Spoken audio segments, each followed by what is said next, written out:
જે મનુષ્ય અભયપદ પામવા ઈચ્છે છે એને તો સર્વાત્મા સર્વશક્તિમાન ભગવાન શ્રી કૃષ્ણની લીલાઓનું જ સ્મરણ, શ્રવણ અને કીર્તન અને ભક્તિ કરવી જોઈએ. આ દુનિયામાં જો તમારે પાર થઈ જવું હોય તો ભક્તિ કરો. કારણ નરસૈયો કહે છે, નરસૈયો એમ કહે છે કે ભૂતળ ભક્તિ પદાર્થ મોટું. આ દુનિયામાં સૌથી મોટું કોઈ પદાર્થ હોય તો એ ભક્તિ છે. અને પુણ્ય કરી અમરાપુરી પામ્યા અંતે 84 માહી રે.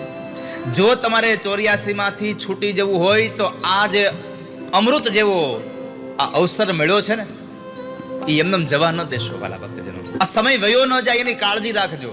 લોકો તો કહે છે કે ભગવાનની ભક્તિ ક્યારે કરવાની, તો કે વૃદ્ધાવસ્થા આવે ત્યારે થાય. અરે તું ગૌઢો થાય કે નહીં કોને ખબર છે?